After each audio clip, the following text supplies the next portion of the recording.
intention. We also have two people in tension. I have in studio Dr. Mahamatia Abdul Kabiru, who is a member of parliament for Wali Wali.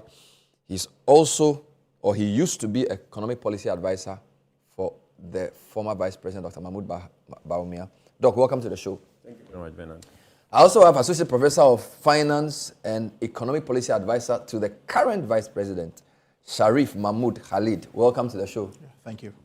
It's good to have you. What is interesting is that your boss is called Mahmoud, and that's his name.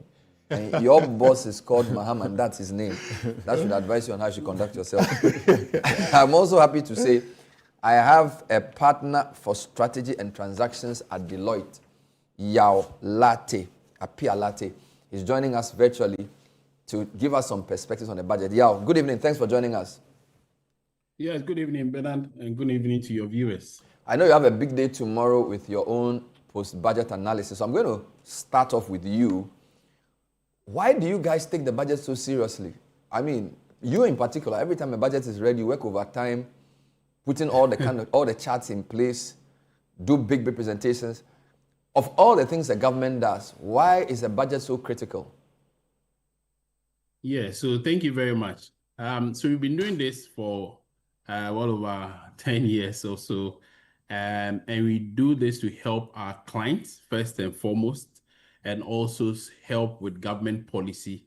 And I think lastly is our corporate social responsibility. So the man walking on the street would like to understand the budget in a language that they are so used to. And our clients hear the Minister of Finance read the budget, but they are interested in which aspect of the budget that affects their business on a day-to-day basis. So that's what we do. We just do to speak the language to our clients the way they understand it. And to the ordinary Ghanaian, we do some of these thought leadership events. So after we've done the budget analysis, we do our thought leadership event where we invite the public to attend, and they ask all the questions that they want to ask. So it's just our corporate social responsibility. Wonderful. What are the key highlights of this budget before we even get to your opinion about anything in it? Can you run us through what you consider the top lines of the 2026 budget? Yeah, so I'll categorize them in the way that I'm going to present this. So the first one is the macroeconomic indicators. So as you know, the first 9 months of the year has seen some impressive development on the macroeconomic front. So all the information, all the statistics around inflation, exchange rates, GDP growth are summarized in the first part of the budget. Then we look at strategic development or strategic programs that the government intends to implement. And so some of the programs we had in the manifesto of the government before, of the party, of the NDC party before they became a government, some of them are being operationalized. So the first budget that was presented, a lot of it were highlighted, but in this budget, they are seeking to operationalize them. So talk about 24-hour economy, talk about the big push agenda, talk about Nkukon Kitten, among others. This is the budget that seeks to operationalize them. Then we saw some interesting development in the budget that was presented by the Minister of Finance early part of this year, which is like the budget of the government at the time, where they had taken out or removed about 7 tax handles. And then the question was being asked whether or not this is sustainable. And then the government also had, or at the time, the government had 1 or 2 tax handles that, even though they had promised to either review them or remove them, they hadn't taken a definite decision on them around the VAT especially. So this budget also gave an opportunity for government to also, having done all the consultation, give us a clear policy direction around their VAT and how they intend to implement it. So it's just the macroeconomic policies, government strategic initiative and projects, and then lastly on the taxation front. Wonderful. When you look at the key figures in terms of targets for 2026, does anything jump at you at all? Are there any targets that are overly ambitious or underwhelming if you look at what the government wants to do for next year? I think if you ask me, they are all achievable.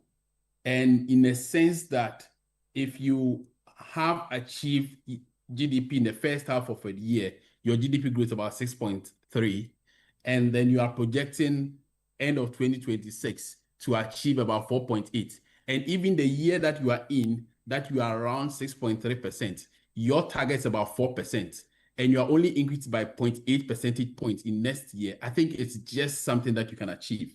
Same thing with the budget deficit, with strict governments going through this strict and scrutiny of expenditure.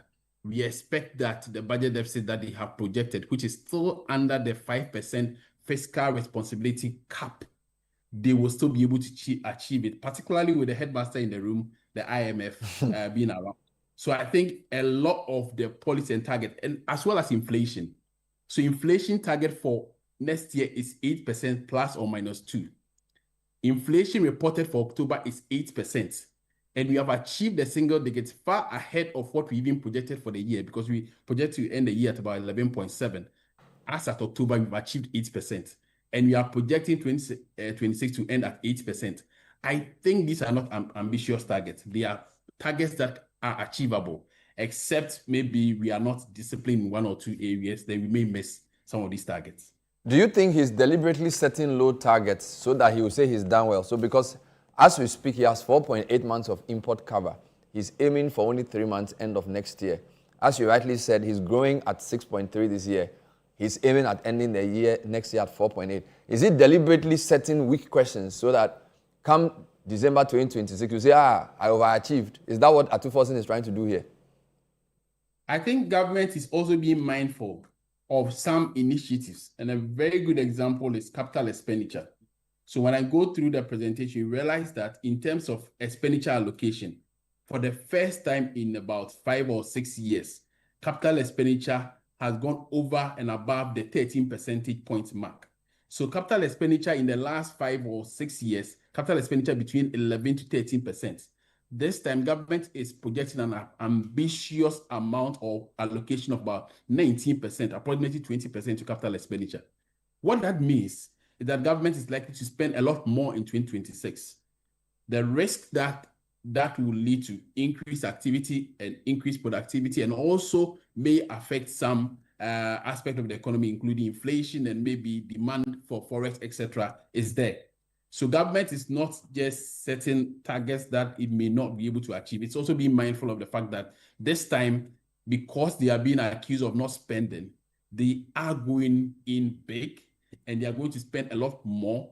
And based on that, they know that if they are not disciplined in 1 or 2 areas and do not set certain targets right, it will just be ambitious, because you can't spend on one hand and expect to achieve inflation or achieve certain parameters on the other hand.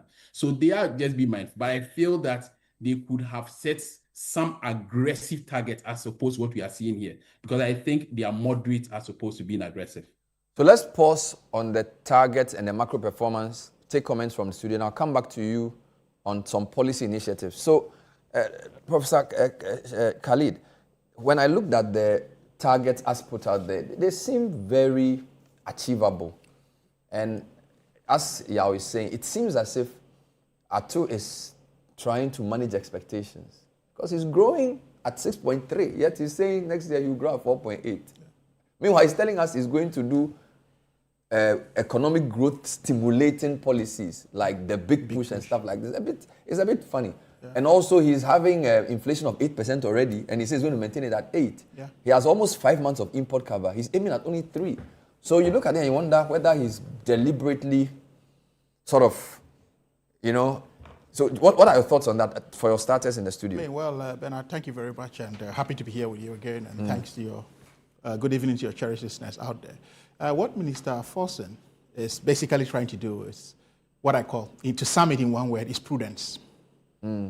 Prudence is what he's doing, pure and simple. We're trying to spare the numbers, but to have a real achievement of what could reflect on the pockets and lives of the people, what would attract investors. And the biggest sweetener for any investor, be it the local or international market, is prudence. And having come from the heels of an overheated economy, where we're yet to even cool off before we could turn a corner, and we are at the stabilization stages or cooling off stages, prudence is the watchword. And that's exactly what he's doing. So he says, look, if somebody sits out in Denver and looking at the Ghanaian economy and want to invest, what is growth rate looking at? How is it maintained? What are the stability levels? That we have not seen in the last probably 4 to 5 years of the economy. So if he's coming in the first 1 year in his stabilization scheme, he tries to say, okay, well, this is what I want to do, even though I'm at 8%. Mind you, he's met all the ECOWAS metrics in terms of import cover, right? The metric is pegged at 4. He's doing 4 plus, I think 4.3. He's doing 4.8, which is commendable. But he's saying that, look, this is my target for the following year. In terms of inflation, about 8%, but this is what I want to be at, which is, again, a prudent measure. So all what he's trying to indicate is that I'm at that level of stability that invites you to really have a real confidence in the economy. And you see, as part of the prudence measure, and in also re-injecting what I call an evaporated confidence in the infrastructure sector. For example, go to a commercial bank today. I'm going to be as practical as possible, devoid of the numbers, just for the people listening to us in their various homes. When you go to a commercial bank today for a loan or a facility, as a contractor, back in the day, GOG projects was a cash cow. Today you go, they don't want to listen to you. So what it tells you is that the infrastructure sector has lost a certain level of confidence. So what big push and other big ticket items on the budget is doing is that it's re-injecting that confidence. Because at the end of the day, in my ex-life, when I used to advise other governments and agencies, what I tell is when a budget is read, follow the money. So if the investor community and the commercial banks, et cetera, are trying to follow the money, they see a reflection of it. Okay, big push, 30 billion has been allocated. Mind you, there's something we need to do, a comparative analysis of what happened in the previous budget. The allocation that was put in. You know, we had a whole brouhaha, this X amount of money that has been put to big push, that's woefully inadequate. We explained that this was going to be for preparation measures, among others. What has happened is that that allocation, majority of it is still existent in terms of spending. So it tells you a certain level of prudence. 30 billion has been voted to big push again. So that is a continuity and investor confidence, stability and prudence that Minister Forson is preaching. Okay. So yes, it's all about prudence of the Mahama, Nana Jane, Opoku, Ajuman, Forson economy. So your word is prudence. Prudence. Dr. Mahama, what are your thoughts on the target set in view of what has been achieved so far? Well, so thank you very much, and then good evening to my brother, and good evening to you and to the good people of Wale. Bernard, the finance minister gave us some targets. Those targets would have to be informed by what the finance minister was able to do in 2025. If the finance minister set certain targets in 2025, including expenditure allocation, and missed more than 50% of those particular targets, the finance minister setting a new target in 2026 would give me questions as to whether or not, irrespective of how realistic those figures may seem, whether they are achievable. Otherwise, unless of course the finance minister is explaining to me that in 2025, those figures those targets that were set were not realistic, and that he's being realistic. One of the targets that I think that the finance minister will labor to achieve is the revenue target. The finance minister is expecting to do more than he did this year in terms of revenue. And he's telling us that this year he's going to rake in a lot of revenue. He's planning to do some 268 billion, which constitutes about 16.8% of GDP. When the finance minister ended this year with 11% of GDP. Basically, a 6% jump cannot be realistic for me. Looking at that number, the finance minister cannot do a 6% to GDP increase in revenue. Much more so when the finance minister is taking away a very relevant tax handle, the COVID-19, which estimated gives us about 3.7 billion. And as a third quarter, it gave the finance minister 2 billion in the budget. Okay. So the finance minister is basically taking away 2 billion direct. And if you look at the performance of the tax in 2025, the direct tax did not do so well as based on target. And now the finance minister only hope is to ensure that value-added tax is rationalized and the rates are going to reduce. If rates are going to reduce, maybe he's thinking that compliance will improve to bring in more revenue. Or he's thinking that digitalization, as he calls it, will bring in. But you see, since the time of Avle, we've been doing tax compliance and we've been trying to seal tap loopholes. But yet, compliance hasn't done enough. And the only way the finance minister will receive this particular target on revenue is for our finance minister to come with supplementary budget, either to increase taxes or to cut down the expenditure. So for me, once the revenue is not performing, it means that the expenditure will not perform. Clearly, if you are not able to do, if I cannot clearly see how you are going to work on the revenue for the revenue to succeed, I don't see how expenditure. Let me just give you a quick point of information. So as you rightly said, he's budgeting 268.1 billion revenue. If you compare his revenue targets for each of the subsectors, it seems as if taxes on income and property is where his biggest jump will come from. He had budgeted 93.7 in 2025. He now wants to do 115.4, a 23% jump. He also wants to do 23% jump in international trade taxes, import duties. So those two alone seem to be, and then there's a category called others, where he wants to jump from 10.7 to 14.4. So by point of information, those are the three areas: income and property tax, international trade tax, and others. That's where he wants. But continue your point. Yeah, so basically, if you look at what happened in 2025 and the fact that the minister failed to meet the revenue target, and it's now even coming to take away an important tax handle, COVID-19, and still giving us assurance that he's going to get more revenue. You don't see how that's going to happen? I don't see where the government is going to get the revenue from. Wonderful. The assurance that they are going to do compliance has been there. The assurance, even in the last budget, as a matter of fact, it is contained in that particular last budget that they are going to ensure compliance. In fact, mid-year, he said he wanted to move his office to the port. You get it? So it's been there. But still, despite that assurance, the finance minister could not meet the revenue target. Now, he's now promising the same thing, and now saying they are going to ensure compliance, and they want to meet the revenue target. Look, one or two things will happen by mid-year.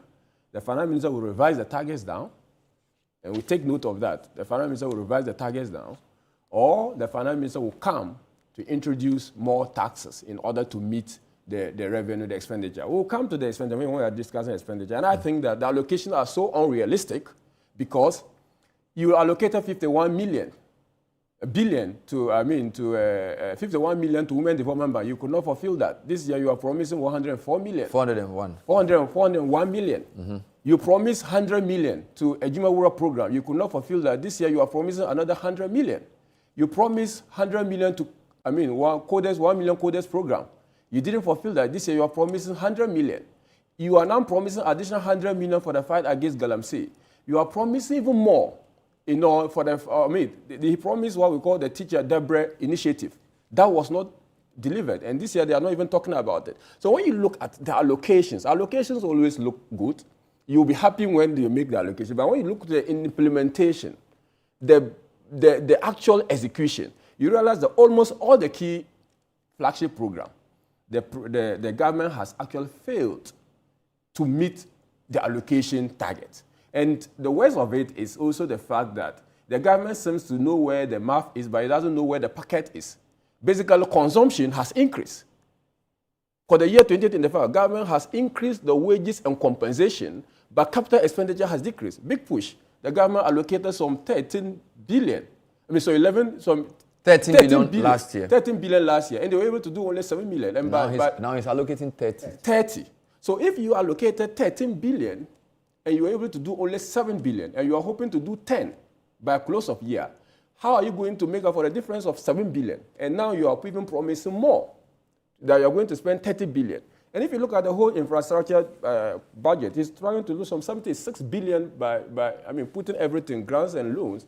It's hoping to do some 76 billion in terms of infrastructure. So when you put that together with what the government has achieved, there are a litany of promises they made in 2024, 2025.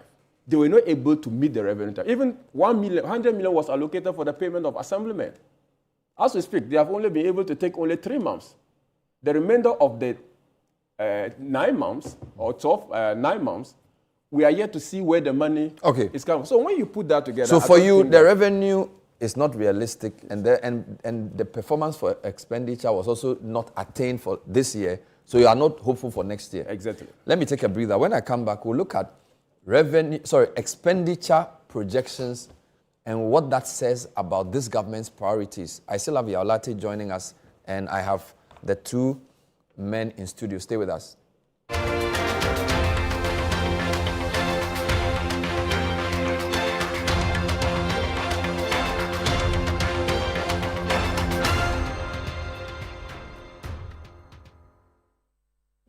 matter where we wander, Africa always calls us home. And here in Ghana, Stanbic Corporate and Investment Banking, together with clients like Gensa Energy and Goldfields, is driving sustainable growth. The transition from fossil fuel to cleaner energy is quite imperative for the growth of a continent that we call home. We want to contribute to delivering affordable gas for industrialization in Africa. Stanbic is a bank that is focused on impacting lives, and Gensa has the same vision and mission. Having a reliable source of power has helped our business and our operations in a significant way. At Stanbic Bank, we bring businesses together, empower communities, and invest in the next generation. Stanbic Corporate and Investment Banking, driving growth, creating impact.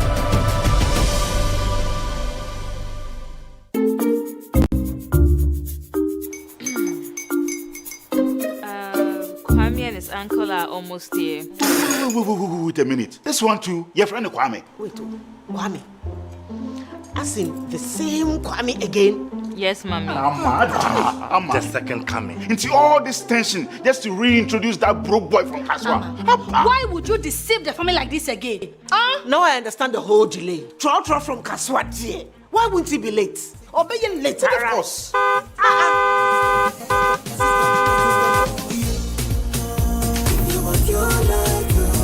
Stop 712 hush, stop 712 hush.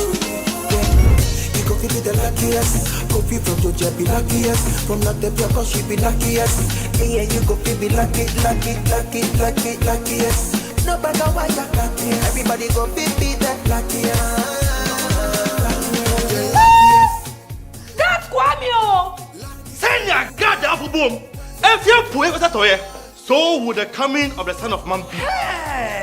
Is that his car? Dial star 712 hash. Choose your ticket. Enter your lucky number. Follow the prompts and let destiny handle the rest. This promotion is regulated by the NLA on the Caritas platform.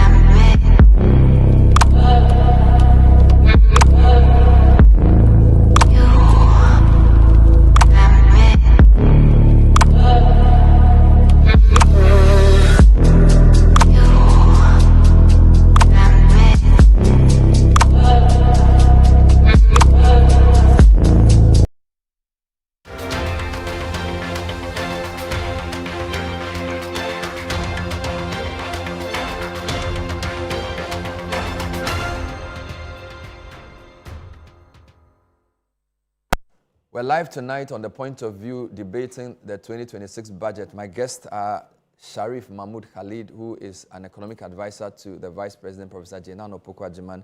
He is an associate professor of finance.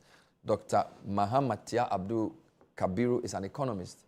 He used to be an economic advisor to the former Vice President. He's MP for the good people of Wale. We have joining us also Yawa Pialati, partner for strategy and transactions. And he has a big event tomorrow. He's going to do a budget review. I'm coming back to Yao. First round, Yao took us through what the macro performance issues were. Khalid thinks Atu is just being prudent. He's setting goals that are prudent. Dr. Mahama feels like the revenue targets cannot be achieved. And the expenditure proposals, he doesn't think they are realistic because even some of the expenditure items they wanted to do this year, they've not been able to do. Yeah, let's come back to you. First point on expenditure and the allocations. What is the picture looking like and what does it reveal about the government's priorities? Yeah, so thank you very much. So I'll start with a quick one on how the first 9 months of the year has been. So if you look at expenditure pattern, there was an underspend of roughly 6.7%. And a significant underspend cut across all the expenditure handles. First is interest payment, underspend of 7.8%. grants and subsidies 17.3%. Social benefits remain flat. And capital expenditure, there was an underspend of 36.9%. And then lastly, use of goods and services, an underspend of 10.7%. So the only overspend was on compensation. And we know the development in the education sector and the health sector, some labor union activities that obviously the government acceded to some of them, that resulted in the overspend. And there are a few other reasons as well. But if you see the trend, you realize that government was largely managed their expenditure pattern with a level of scrutiny, particularly the capital expenditure. So for you to record an underspend of 36.9% for capital expenditure, that's remarkable. But then you see that changing widely and significantly in the year 2026. So in the year 2026, if you see the expenditure allocation, it starts from compensation of employees at 30%, followed by grant and subsidies at 21%, and then capital expenditure, as I said before, at 19%. So an underspend of 36% in the previous year or in the current year, and we are projecting to spend so much and increasing that to 19%, and that's in values term about 57.5 billion on capital expenditure. And then followed by social benefit and other expenditure. So that followed by interest payments. So interest payment at 19%, and then you have social benefit at 7%, and lastly, use of goods and services. Now, there's something that's interesting here. So prior to the DDEP, that's our debt restructuring, our interest payment rose to as high as 28%. So following the debt restructuring, you can see significant fiscal space created by that. So now you drop from almost 30% to now 19%. So government now has fiscal space to spend in other areas, and that's why we are seeing significant allocation to capital expenditure. And I get that really helps to appreciate that when you are going through debt distress situation, there's very little you're able to do in other areas, particularly in capital expenditure and goods and services. So the government was allocating a lot to compensation and also to interest payments. But now, after successfully going through a debt restructuring, government has a lot of fiscal space to spend on capex and other areas that will increase productivity. Yeah, I'll stay there. Stay there. If you compare 2025 projected to 2026 budgeted for the items you mentioned, capex is projected to rise by 141% because it was 23.9 last year or this year, and 2026 is, as you said, 57.5. So if you compare just year on year, capex is projected to rise by over 140%. Is that realistic? I mean, if you look at compensation, he's proposing to go up by 12%, which seems fairly reasonable. Grants to other government institutions, 25% if you compare next year to this year. Interest payment, 13% rise. Goods and services, 118 from 6 to 13 billion. Any comments on this? Yeah, so I think it's a very good observation that you've made. What we see for a lot of capex expenditure or capital expenditure is that it starts with a commitment over a certain period. So one of the major infrastructure development that government intends to embark on is the Accra-Kumasi Express Highway. That project is expected to be executed in 3 years. So the portion that will be executed in year 1 is what has been allocated. So it does not necessarily mean that we are allocating money to finish the project next year. So it's just part of commitment for some of these projects. So let's go to the next slide where you see a summary of some of the major expenditure patterns that government is looking to undertake. So the first one is 30 billion. Big push. And it's for the big push. So you've allocated 30 billion out of the 57 billion that we just spoke about towards the big push. That's significant. So it's almost like 70% of the entire capex allocation is going towards the big push. And so that's supposed to support strategic roads and bridges. Then we also have others, another portion of that that's supposed to support bridges, maintenance, and rehabilitation nationwide. That's about 5 billion, 4.45 billion. Then you have the rural electrification, electricity acceleration activity or initiative, which is supposed to be funded at about 2 billion. And then we have others, water and sanitation projects, agriculture enclave program, digital infrastructure, and rural telephony. If you put all of them together, it's roughly about 1.5 billion or roughly 2 billion. So significant expenditure pattern is going towards the big push. Now, there are two observations there. So the first one is, how do we fund this? A lot of it are supposed to come from the ABFA. So government is supposed to drive their revenue projections to be able to fund some of these programs. Because what happens is that we start with some of these initiatives, as ambitious as they are, if we don't get the funding right, we start and get stuck in the middle. So that's the first one, that the funding must be right. And also, secondly, we should have a way to operationalize the projects that we implement. So first is, I like the fact that it's instructive that government is seeking to establish a department that's responsible for value for money.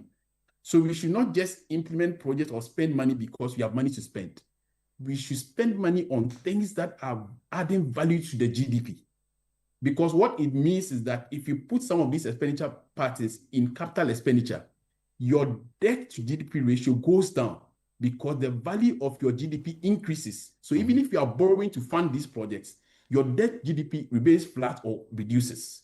So if we do not implement some of these projects and we divert or remove some of the monies as big as you are seeing them here, a lot of them go to recurrent expenditure and not to the capex that we have allocated to. So are you saying that allocating to big push, which is capital expenditure, because of its GDP enhancing capabilities, is actually a good thing to do? It's a good thing even if we finance with debt. Because what it means is that your GDP value will increase. And even if your debt increases, your debt GDP ratio will remain flat or even reduce. So don't borrow to pay salaries, but you can borrow to build roads. That's what you're saying? To build roads. Yes, that's it. And other capital expenditure. And there are a few... But hold on there. Is he not overemphasizing infrastructure against things like agriculture and social spending? Because agric also employs a lot of people, right? And his agric enclave is less than $1 billion, 828, right? So, I mean, roads are great and everything, but is there not a room for more balance here? Because this is like 70% roads, okay? So, I mean, is roads as labor intensive? Because don't forget that the goal of economic activity is also employment. And if you're allocating 70% of your capex into just roads, are you not potentially sacrificing jobs, or you're convinced that expenditure on roads is job creating? Yeah, so I think it's a yes and no.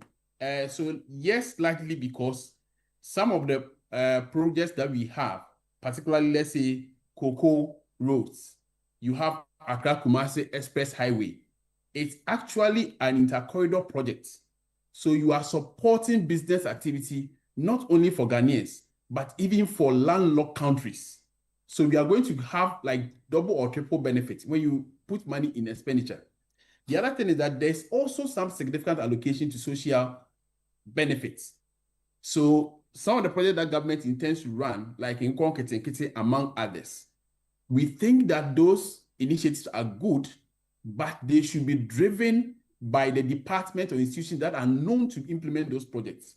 So as ambitious as they are, we've seen a lot of initiatives. So over the weekend, I'm making a point that start from President Kufuor's era. He had all these special initiatives, cassava starch initiatives, same thing, followed by President Mills, President Mahama. We've had all of these initiatives, one district, one factory, among others. Today, where are all these projects? It's because when we start this project, we start them as special initiatives, and they die with the government that introduces them. All right. Thank you. Professor Khalid, my concern is that there seems to be a major expectation on infrastructure. Yeah. And from what he's put out there, 30 billion for big push. We are happy to have the roads. Yeah. But aren't you concerned about some lack of balance? Well, I think there's a balance here, if you ask me. Because what have we been facing? You realize that we have a history where we felt that, okay, we have perishable commodities, or we even have quasi-processed commodities that struggled from the hinterlands to reach the mainlands for export or to the markets. One of the initiatives in bed was cocoa roads. we all saw the improvement in that sector. So what's happening is that if we're having an isolation to say we're not even doing anything in agriculture, that's where we'd have a cry. But here's what is happening. This is an allocation to agriculture. Agriculture takes a bit of time. It's seasonal, right? Can we get these roads pumped up to have the real connection, by which time we have the growth poles from what we call the farmer centers? Remember that this is a design initiative, right, which has different components. When we talk about a farmer center, it has a combination of different activities that cuts across the entire value chain of the farming system. And that's what this aims to do.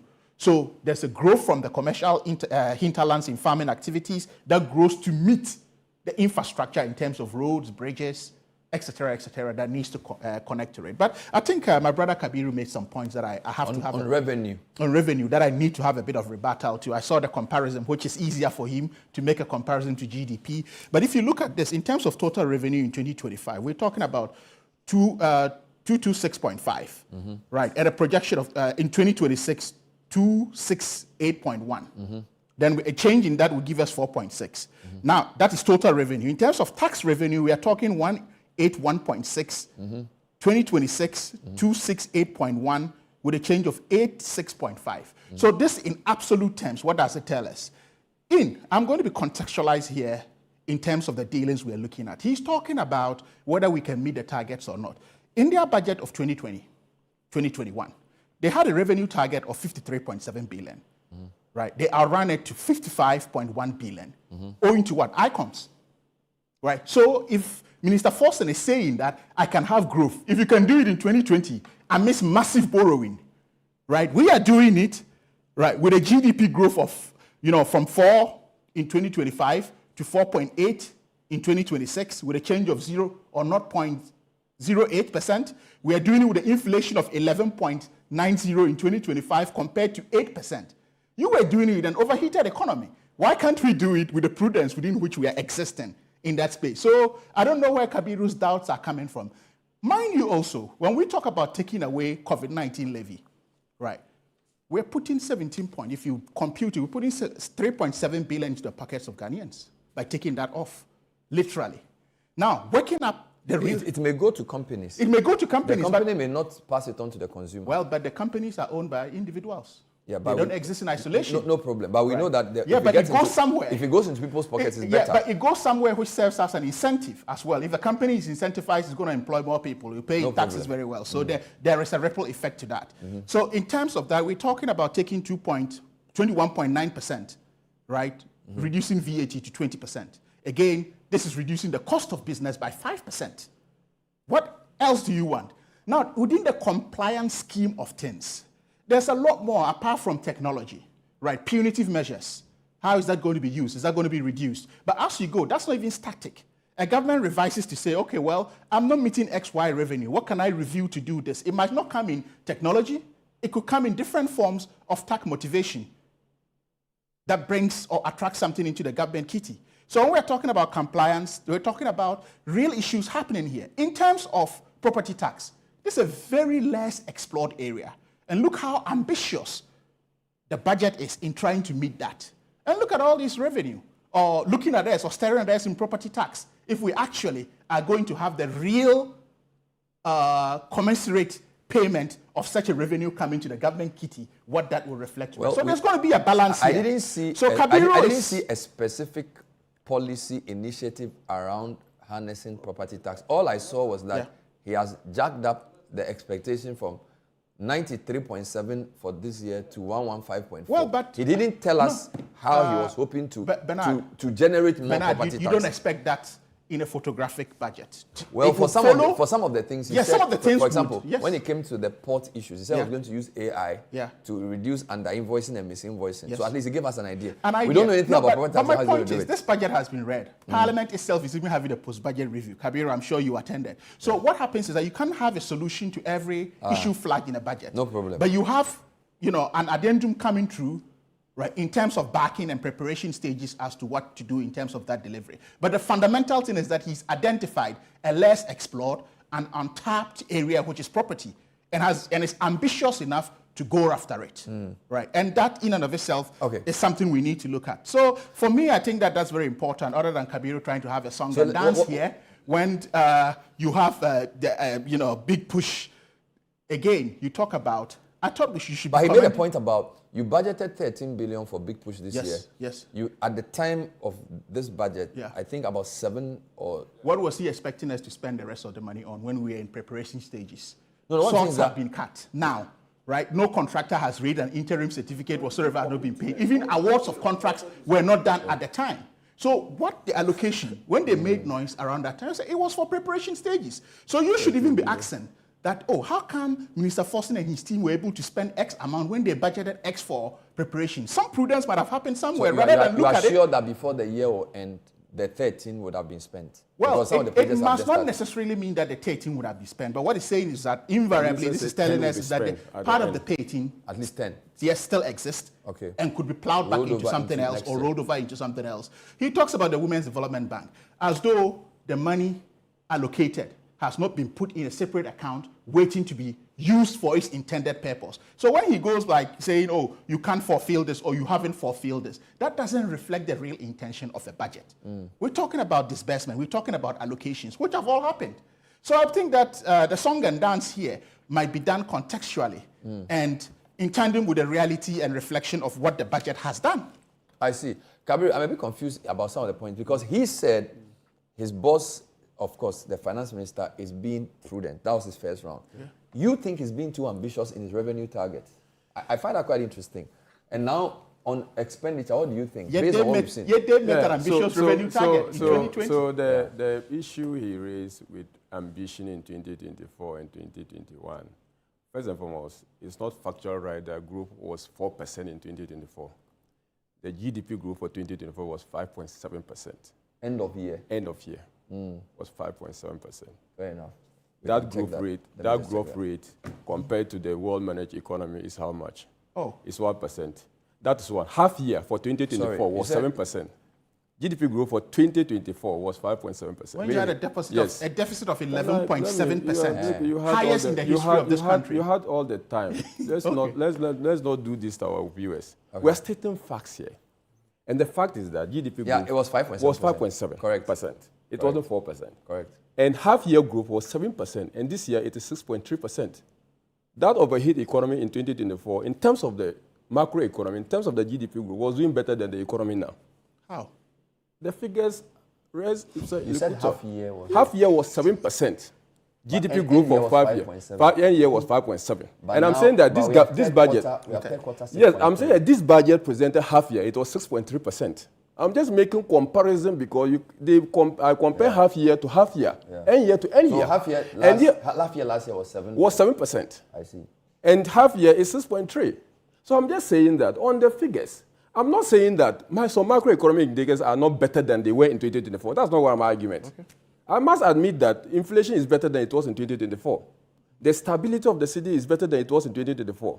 I speak to the fact, right? I will not wash away those particular facts. But I'm telling you that when we are speaking and addressing issues, we are speaking to the facts. You talk about agriculture. Agriculture was allocated 1.5 billion under the Agri for Economic Transportation Program last year. Now they are coming to 200 million. What has become of that 1.5 billion in 2025? So you see, when I see those discrepancies, I have every reason to be concerned that maybe the budget is just interested in promising people and letting people be happy that they have allocated this to this, they have allocated, and people are sharing over it. But I will go to the implementation, and I'll ask myself whether or not they are realistic. He said prudent. Look, like I said, nothing justifies that your capital expenditure is reduced by some 36%. That's not prudent. That is actually the investment that we have been yearning to do, and your compensation has already increased. What explains the increase in the compensation? Even the workers that were looking for financial clearance for, they said they could not give them.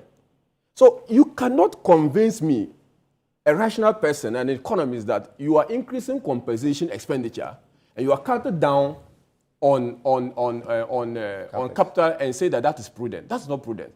You cannot convince me that the workers, you are increasing their compensation. The goods and services they are supposed to use to work, you are cutting it down, but you are increasing their salary.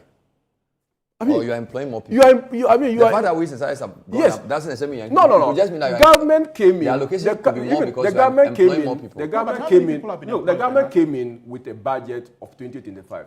Signal how many people they are going to employ and the salary.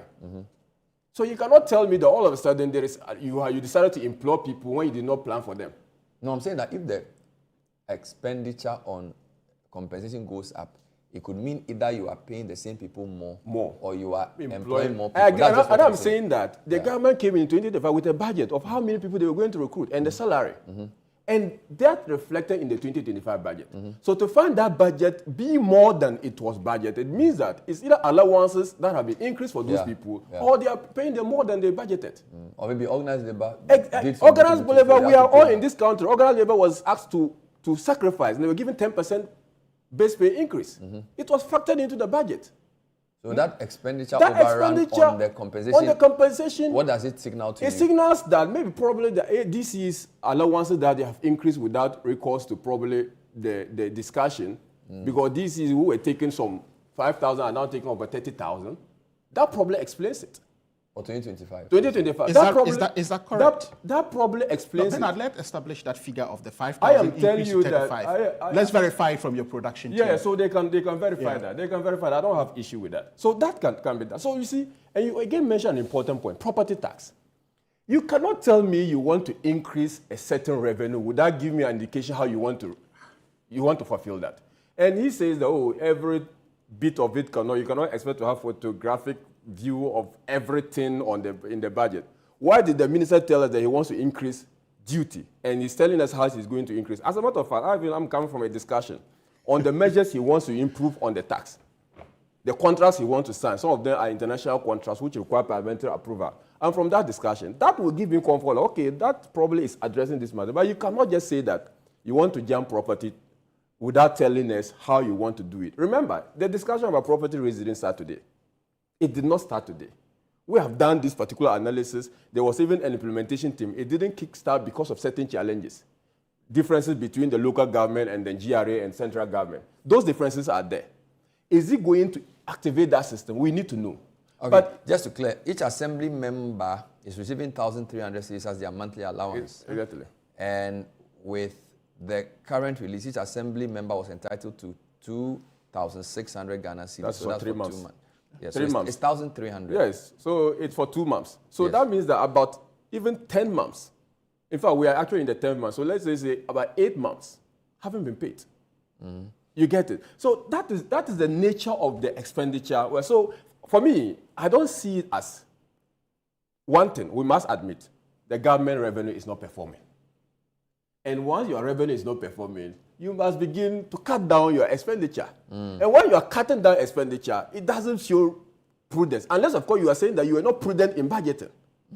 You get it? If you are prudent in budgeting, then it means that everything you have stated in your budget is something that will help your economy to grow. Okay. Now that you are coming back to cut on those particular expenditures, it means that you actually put irrelevant, superfluous, or frivolous things in the budget. And now you are now realizing, I don't think that's why the government is not spending. I think the government has not met the revenue target. Half year, the government came. Look, and I'm even more skeptical about the revenue target because in half year, they introduced D-levy, Dumsor levy. They increased growth and sustainability levy. They actually imposed new taxes, even in 2025. But this year, they are not imposing any new tax per their own statement. Contrary to, they are actually removing the COVID-19 levy. When you impose taxes and you still fail to meet your revenue target, now you are telling me that I'm not going to increase any tax. I'm actually taking away another tax. Okay. But wanting me to believe that it is not fiscal prudent. Let me take a short breather. Yeah. When I come back, I'll continue with the discussion. I have more coming up. I'm going to look at tax proposals. This is the point of view. We're looking at the 2026 budget. My guests in studio and Yawapi Alate also joining us virtually. Stay with us.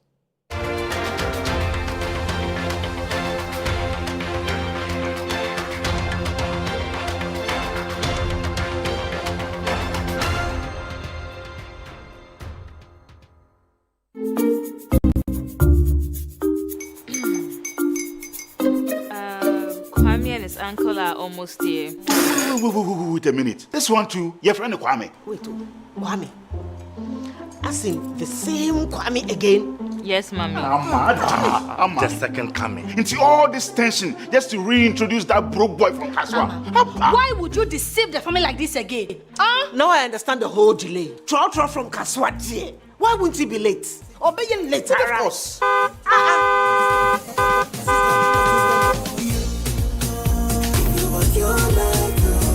Star 712 hash, star 712 hash.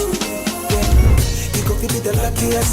Copy from Georgia be luckiest. From Natepia, cause she be luckiest. Yeah, you go be luckiest. No matter why you're luckiest. Everybody go be the luckiest. That's Kwame! Send your God the apple boom. If you put it at all, so would the coming of the Son of Man be. Is that his car? Dial star 712 hash. Choose your ticket. Enter your lucky number. Follow the prompts and let destiny handle the rest. This promotion is regulated by the NLA on the Caritas platform. When malaria strikes your home, it strikes everything. No more endless worry because of malaria. Fight malaria back with Vegetem. Vegetem is effective, safe, and fast-acting against malaria. Vegetem tablets stays effective right to the very last tablets. Vegetem is also available in suspension for children. Vegetem, tough on malaria, easy on you. Distinguished ladies and gentlemen, please welcome the winner, President and Chair of the Board of the Trade Finance Bank of Africa, Afri-Exim Bank, Professor Benedict O. Rama. In navigating financial challenges in our region for sustainable development, when we look at challenges, we also know that challenge is one side of a coin. You have challenges, we also have opportunities. And that is why Afri-Exim Bank has grown the fastest in times of crisis. I also thank organizers for considering me worthy of this prestigious award I will cherish all through my life. The Africa Prosperity Champions Awards APCA and Presidential Gala Dinner unites visionaries from heads of state, business leaders, social change makers to innovators to celebrate African excellence in order to encourage a new generation of leaders. More than an awards ceremony, this event declares that Africa's narrative is one of triumph and prosperity. We celebrate a new story where African solutions guide us forward. Each honor exemplifies the vast potential of our continent. The fourth edition of the Africa Prosperity Champions Awards and Presidential Gala Dinner takes place on February 6, 2026 at the Kempinski Gold Coast Hotel in Accra, Ghana. To attend, you may contact +233 536 098325 or send an email to protocol@africaprosperity.network. You may also visit africaprosperitynetwork.com for your tickets now.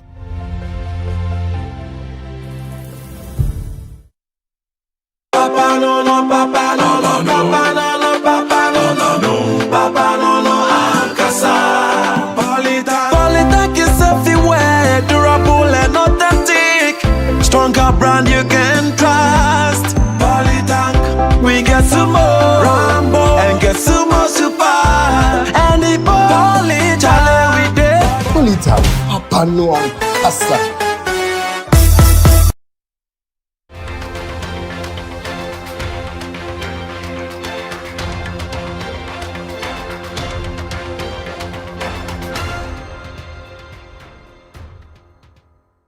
We're live here on the Point of View tonight. We're looking at the 2026 budget, assessing the targets and what they point to the priorities of government. In studio, Sharif Mahmoud Halid, an economic advisor to the Vice President.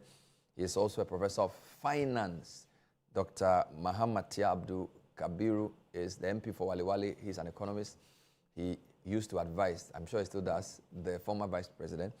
And then I have Yawapi Alate, who is the partner for strategy and transactions for Deloitte. Yeah, I'm going to give you the chance to talk to me about some tax measures, what they mean for the economy, and I'll also take some recommendations from you. What are the key tax measures and what is your assessment of same? Yeah, so thank you very much. I think over the years, and based on our pre-budget survey, some of the sentiment that have been expressed by business and the general public has been that every budget introduced new taxes, and that's something that brings a lot of uncertainty in the business community. So for the first time in so many years, we've seen a budget that has not introduced a new tax. So that's commendable. And I guess on the back of that, we is providing some certainty to businesses. So what we have said when some of the tax handles were removed in the previous budget, that how is government going to plug that gap that is created? And so there were lingering issues around VAT. So there's some clarity now. So the first one is that the COVID-19 levy of 1% has been repealed or is going to be removed, because you know that levy had a sunset clause. We shouldn't be charging COVID levy when there's no COVID. So the sunset clause has passed, and yet we are still levying or excising that levy. And the second one is a reduction of the effective VAT rate from 21.9% to now 20%. So you know that effectively our value-added tax is around 21.9%. Part of that 21.9% is not claimable, like you cannot claim it. But now government has introduced a situation where you can claim or non-deductible. So there are VAT that you can deduct. Previously, what a lot of business were doing was that if I am not able to deduct that portion of the VAT, I'll pass on to consumers. So it reduced the pass-through effect. So apart from the reduction in the VAT rate, there's also the non-deductibility factor which has been addressed. But the challenge is, across sub-Saharan Africa, VAT is between 12.5% to 15%. So yes, we have seen some reduction, but I think the reduction compared to our peers, we could have done better. Operating a VAT at 15%, when we go to Sierra Leone and other places, they call it GST. So the sales tax, they call it. It's between 12.5%, others 15%. Ghana at 20% is still too high. Then increments in the VAT registration rate. I think that's the second point I will mention, or the last point I'll mention here. You know, previously when we set the threshold, we said if you have business and your sales around 200,000, you register for VAT. It's too low. Over time, if at the time we set at 200,000, it was the equivalent of $50,000 if you're using a uniform currency. Today, that 200,000 the equivalent of $20,000. So what it means is that we are still roping in businesses that are micro and small businesses. They do not have that money to be excising VAT and be doing the administrative cost.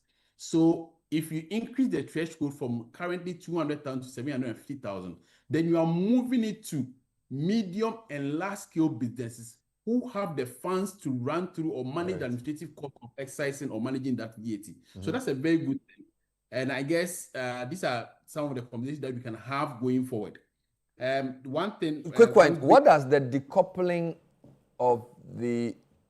What does the abolishment of the decoupling of Get Fund and NHI levy mean? Because I think that's significantly different from the COVID one, right? Yes.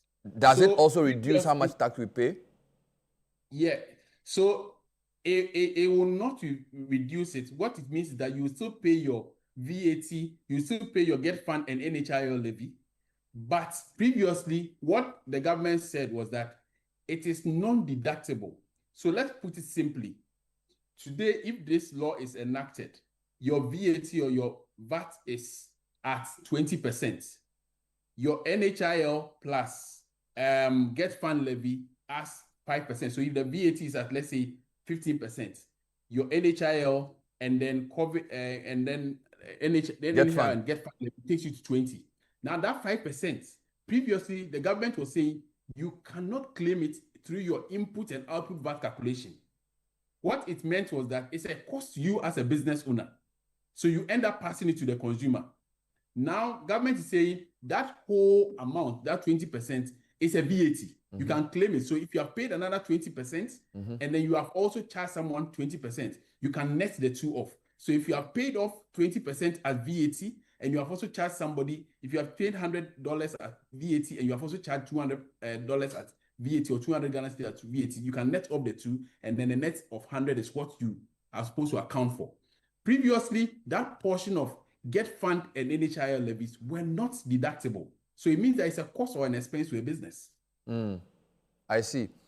So when you took the tax measures overall, would you say they are positive for the economy or negative? I think it's positive largely. One, because it provides certainty, which is one of the basic cardinal principles of taxation. When businesses are not certain what is going to happen, they are not certain if you are not going to introduce new taxes, and then businesses are now going to calibrate their system. So if the VAT had increased from where it was 21.9 to 25%, what it meant was that business that had implemented system would now have to calibrate it, change it, bring in new equipment to do that. That's an administrative cost. So that certainty is good. The second thing is also the removal of the COVID levy, which a lot of businesses from our budget survey have always complained about, that we shouldn't be charging COVID levy when there's no COVID. And then the decoupling measure. The decoupling measure is also very good and helpful because the pass-through effect has been minimized. I guess going forward, what we should do is, previously we had challenges passing tax laws on time, and government having a stronger majority in parliament. What it's good is that it's going to help them pass or pass this relevant laws after the tax has been approved or after the budget has been approved. The appropriation bill must be passed as early as possible so that business benefits, because we are just getting to the beginning of the end of the year. So by January, if a lot of these laws have been passed, the operating bill has been passed, the relevant enactment has been enacted and approved and accented, then business can start benefits as early as possible. But generally, I think we've created some very good tax conditions. What I've said here is that, look, our VAT is still too high. And I also want to say that our tax to GDP ratio of between 13 to 14% is still low compared to our peers like Kenya, compared to our peers like Nigeria, and then compared to our peers like Ivory Coast. They are at 18%, we are still at about 14%, which means that this mantra that we have always been saying year on year, that bringing a lot more people into the tax nets, we have just been doing it by just around the same people that we have been taxing. All right. We are taxing the same group of people. My last question, the budget seems to be trying to do two things. The minister says he wants to continue maintaining macro stability, and yet still he wants to grow. Those things can be in tension. Do you think there's enough information in the budget to show that he's resolved that he will still maintain the macro stability and still stimulate growth? Yes, and I think if you look at it, a lot of the reforms have been around the indirect taxes, which is the VAT, the COVID levy, etc. That is something that if you don't manage well, they become counterproductive. So if you are introducing new taxes that are indirect taxes, they become counterproductive, because what you are doing is businesses or the cost of doing business increase. And if the cost of doing business increases, there's no growth, there's not economic activity, and then inflation increases and it becomes counterproductive. So this is a tax that you are managing to address not only the fiscal side, it's also going to help you manage the monetary side, because the decoupling that we've just mentioned helps you manage inflation, because businesses are not going to pass through the cost of the GET fund and the NHIL levies. Previously, because you could not deduct it, it's a cost to the business. He will pass it on to the consumer. But in this case, if you can deduct it and you can account for it as VAT, the business will have an incentive to reduce their costs, because that VAT component has also been reduced. Thank you, Yao. Tomorrow, I wish you good luck in the Deloitte Economic Dialogue on the budget, on the theme Charting Ghana's Economic Path, Policies, Progress, and Opportunities. I know you'll be moderating. I moderated one today, so I wish you good luck. Thank you for your insights. We appreciate your time. Thank you, and we invite all to attend as well. Thank you. Wonderful. Let's come back in studio. Prof, let's do your rebuttals and then come to tax. When we're talking even about projected revenue and revenue generation, the fixation should just not be on taxation. Yes, expected tax is one component of it. There are several components. We have expected growth in and of itself, which is a source of revenue, and expected grants and non-tax. So these are all expected forms of revenues if we look at it. But now, my point is, Bernard, as we speak today, you and I, we talk about where we had a deficit of 11.7%, right, versus a projection of 11.4% on a revised target in 2020 to 2021. That's the highest ever in the history of this country, as you would see combined. past. Right? And we try to look at these things as though there's a merry-go-round here. In any case, today or tomorrow, if an investor opens or flips opens a Financial Times page or that of the routers whatsoever, what are they going to see? Positive growth and outlook, stability, certainty. And this is what this budget tends to do. Right? And for any economist or prudent economic manager of the economy who has inherited what we inherited, this is how to go about it. Trying to have a real balance of what it is. And this is what the data speaks to. So the fixation and cherry picking of what it is and compared to GDP is not what we're looking at. What are the absolute values? What's the government bringing in terms of data points and macroeconomic stability? And that's exactly what we are anchored on in all of this. And you look at the deliverables, they are there. Bringing inflation from a 50%, which was touted as all-time worst globally, to a single digit. And we still want to cherry pick one item to belabor as far as a full national budget is concerned. Sorry, I don't think that the good people of Ghana deserve this. Right, so let's have a comprehensive, prudent engagement on what we are doing rather than the cherry picking of what it is and what is not. I'll come back to you on the issue of stability versus growth. I think that's the real question for the budget. Quick thoughts from you, Kabiru. Yeah, so it's unfortunate that my friend is still living in the past. We are having a budget to discuss, 2025, 2026. It's okay to make reference to the past, what performance has been done by the previous government. It's okay. It's very well and good, especially to justify that you are doing well. But when in attempt to do that, you need to be candid to the group of Ghana. Inflation was not brought from 54% by you to 8%. It was not done that. But when you present it that way, inflation was not brought from 50% by you to 8%. It was around 20. Exactly. No, but I told you, I didn't say we brought it from 50. No. We are communicating. I said it was. No. You have to have 50% all-time Can worst. we continue? And today you is said this. that there's this fixation. Why are you trying to hide under the cover of that? There's this fixation on percentage to GDP, and then we should look at absolute values. I'm surprised my brother is asking me, how can we compare when you are looking at absolute values? I mean, it's an academic. How do you want me, an academic discourse, you are saying I should look at absolute values? It is called breaking down, Kabir. If you don't understand absolute value, it's called breaking down. And again, it stated not hiding under the cover of percentages. That we should look at expected growth. That's what academics do. Growth is going to come, and the revenue is going to. But in their own project, if you read budget, growth is supposed to normalize. It's not growing further in 2026. If you read the budget, but this year growth is not a this year growth is going to be better than 2026 from their own budget. That's the projection. That is the projection. That is the point. The budget is projection. And what's wrong with that? I'm saying that your argument is that you are going to get more revenue from growth. No, and I'm indicating the different components of where revenue comes from. When you say the, when don't put words in my mouth, you make the program so. No, but if you put words in my mouth, you're miseducating. I think you should just relax. There are things you say I disagree. Yeah. There are things you say I know them down, and I use my time to rebut. Go ahead. Okay, so take it easy. Expected growth is not going to give you any revenue better than it has given you this year, because growth is not going to increase more than it had this year. I see. From your own budget. So there is no any fixation. I'm only talking to your budget, what your budget stays. And I'm saying that from your own budget, you don't expect to grow more than you grew this year or you are growing this year. So therefore, from that particular angle, there's no clarity as to how you are going to get your revenue. You see, in the analysis, and I'm happy Lati was presented, there seems to be tax giveaway to the business people, which is good. For me, I will commend the government that we're rationalizing VAT. The effective rate is coming down. I would give the government thumbs up for that.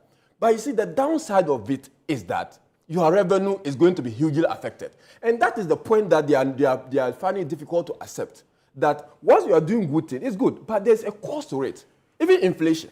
We talk about the fact that inflation is 8%. I tell you that the cost of the inflation is that people don't have money in their pocket to do businesses or to even buy goods. That's why there's food gluts.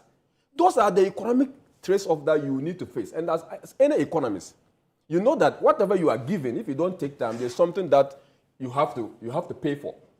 And that is the reality about how you manage economy. So for me, for the budget, it doesn't give realistic revenue measures. Two, based on what has been done in 2024, less than 50% of what they promised has been fulfilled in 2025. It doesn't give me hope that the more they have promised in 2026 will achieve. Again, this budget has given me some indication that they are going to create jobs, but of the jobs they are going to create, they are saying 800,000 jobs.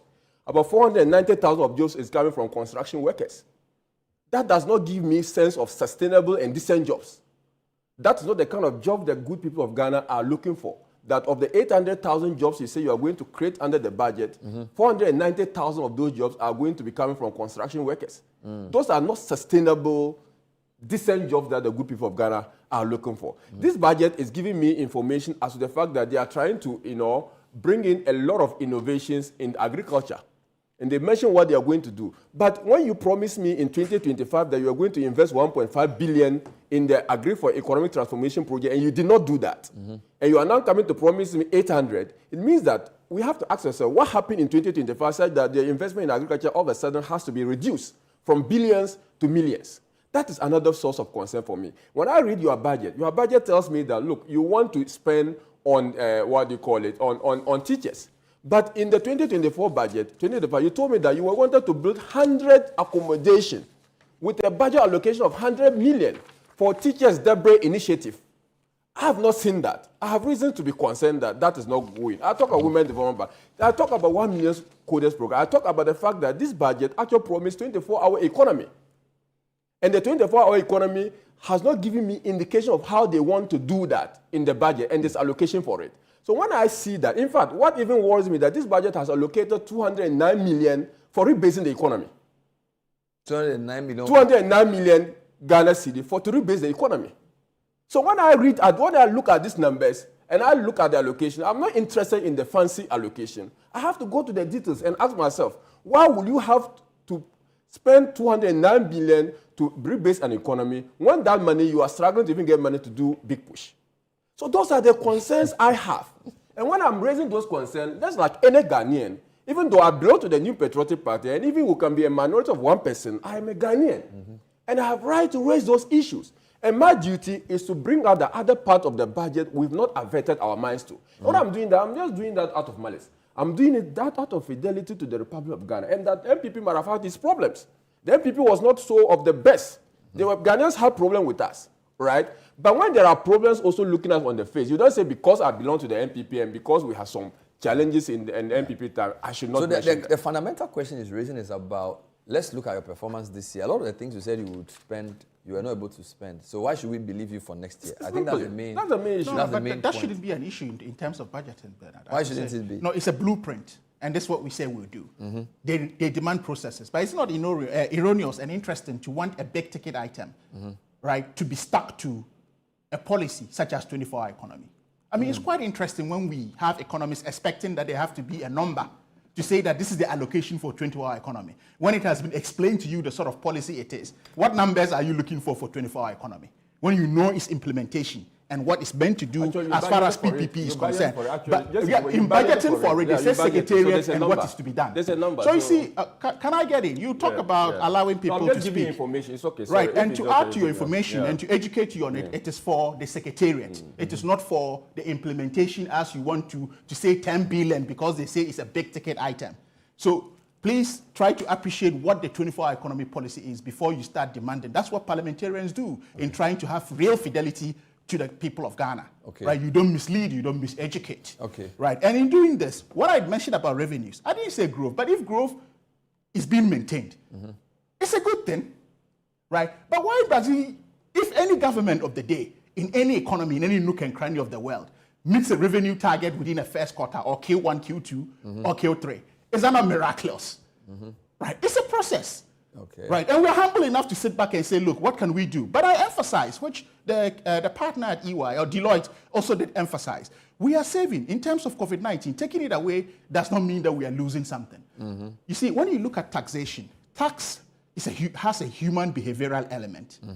Right? When you take off a nuisance tax, right, it rather has a way of growing itself back into the economy instead of creating a certain level of compliance and incentives that it allows for. Look, we said that we are putting, 3.7 billion into the pockets of people, which you argue could be businesses, but invariably it translates into that. In terms of cost of business, reducing it by 5%. These things has a way of drawing back revenue back into the economy in terms of compliance systems and what comes back in the savings that are being made and extra spendings that could come. So how could you say that we are not meeting revenue targets because of X, Y, Z? In terms of trying to also eliminate this, and this is what academics do, I was having a broader education of what revenue expectation could be And that's why I brought in expected growth. Okay. And if that expected growth is stable, in and of itself, it's healthy, right? And this is what academics do, right? So Bernard, for me, fundamental things I'm going to leave here is this. Show me an NDC budget, right, with an 11.7% deficit. You can't. But the MPP in 2021 budget showed one.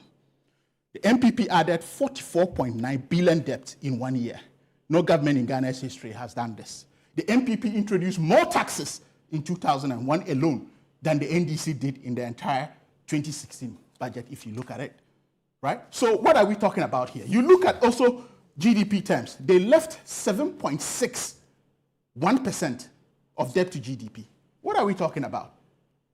So if we are talking about these things and you want to cherry pick and say X, Y, Z is happening, right? Can't we even commend the government? Imagine out of the ashes of a domestic debt exchange program. We're doing all of these things.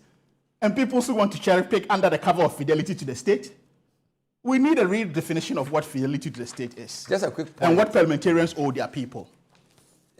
Some people feel the Accra-Kumasi Expressway is not necessarily a priority because there's already a road that could be expanded. Yeah. You're convinced that it's something the government should be doing? Well, Bernard, there's a certain character of national budgets. And I like to make jurisdictional comparisons sometimes to, as it may elucidate some of the issues that we face. In every budget, there's an ambitious project.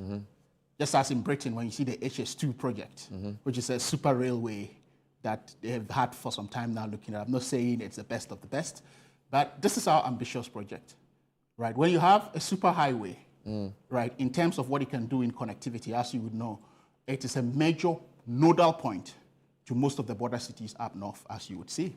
So if we're going to create that sort of super highway, why not? It may be ambitious in and of itself, but trust that, again, as we said, we're looking at domestic borrowing to do this. I've always had that. We've done this before, and we can always do it under our government. Look at the airport, how it was funded. Terminal 3 is what I'm referring to, and how it's paying itself off. So we've done it before. We've been there. It is ambitious, we must admit, but it's good to have an ambition as a sweetener to every national budget. Let me take the last word. As I did compared to the HS3 Let me take the last word from Dr. Muhammad. Well, so I'll just stay to the issues raised. He said that 24-hour economy was budgeted for the Secretariat.